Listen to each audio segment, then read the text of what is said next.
Shalom Bapak Ibu Saudara yang dikasihi Tuhan.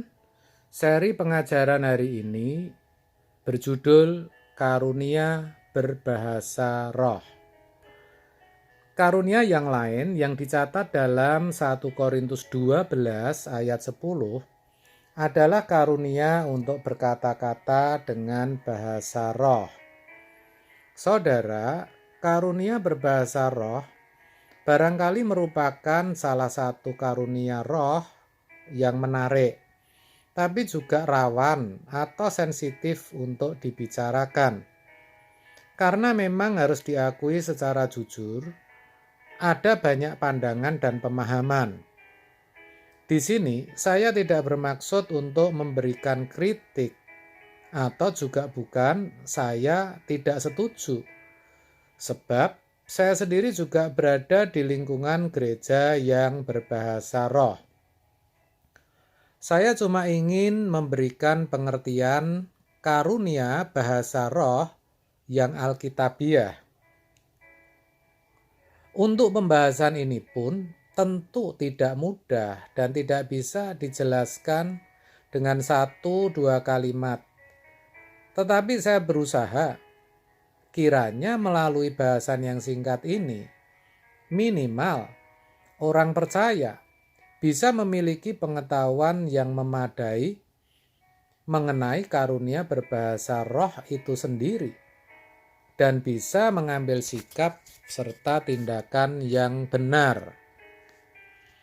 Saudara, karunia berkata-kata dengan bahasa roh merupakan salah satu karunia roh yang lebih populer di lingkungan jemaat karismatik dan jemaat Pentakosta. Orang yang pertama kali menghadiri gereja yang berbahasa roh biasanya akan merasa canggung atau aneh. Tetapi lama-kelamaan akan timbul berbagai pertanyaan tentang bahasa roh, bahkan kalau sampai tertanam di gereja tersebut.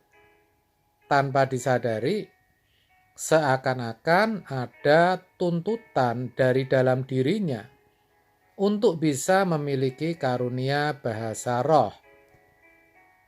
Jadi, agar tidak merasa asing, maka mulailah ia belajar dengan menirukan jemaat yang lain yang memiliki bahasa roh. Biasanya begitu. Memang itu tidak semua. Tetapi harus diakui, ada yang melakukan hal yang demikian. Ironisnya, ada juga gereja tertentu yang mengajarkan teknik-tekniknya, tanpa mengajarkan apa itu bahasa roh secara utuh dan lengkap.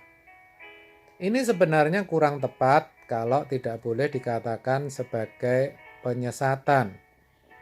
Karena yang namanya karunia itu pemberian, saudara. Memang pada akhirnya orang tersebut bisa berbahasa roh. Tetapi kalau mau jujur, tanpa menghakimi siapapun, sesungguhnya bahasa roh yang dia peragakan belum tentu berasal dari Roh Kudus. Bisa jadi versi mereka sendiri. Bisa jadi merupakan bahasa roh tiruan atau yang dibuat-buat. Padahal Alkitab mengatakan bahwa bahasa roh yang merupakan salah satu dari karunia-karunia roh itu dianugerahkan, diberikan oleh Roh Kudus sesuai kehendaknya.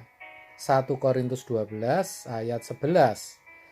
Tetapi semuanya ini dikerjakan oleh roh yang satu dan yang sama, yang memberikan karunia kepada tiap-tiap orang secara khusus, seperti yang dikehendakinya. Itu berarti kalau Roh Kudus tidak mengaruniakan, tidak memberi, maka seseorang juga tidak akan memilikinya. Artinya, kalau orang percaya tidak memiliki karunia bahasa roh, ya tidak apa-apa. Yang pasti ia pasti memperoleh karunia roh yang lain. Mungkin bernubuat, mungkin kuasa menyembuhkan, mungkin berkata-kata dengan hikmat, membedakan bermacam-macam roh, atau mengartikan bahasa roh. Dan semua itu sama nilainya, sama-sama berharganya, sama-sama untuk kepentingan bersama, dan semuanya dikerjakan oleh roh yang sama, yaitu Roh Kudus. Orang percaya yang tidak mendapat karunia bahasa roh bukan berarti tidak memiliki Roh Kudus, bukan. Kalau ada anggapan yang demikian, tentulah itu anggapan yang tidak benar dan tidak alkitabiah.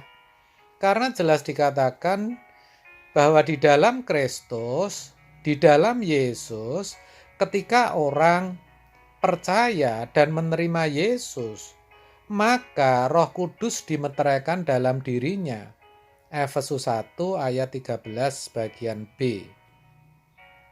Di dalam Dia, kamu juga ketika kamu percaya dimeteraikan dengan Roh Kudus yang dijanjikannya itu.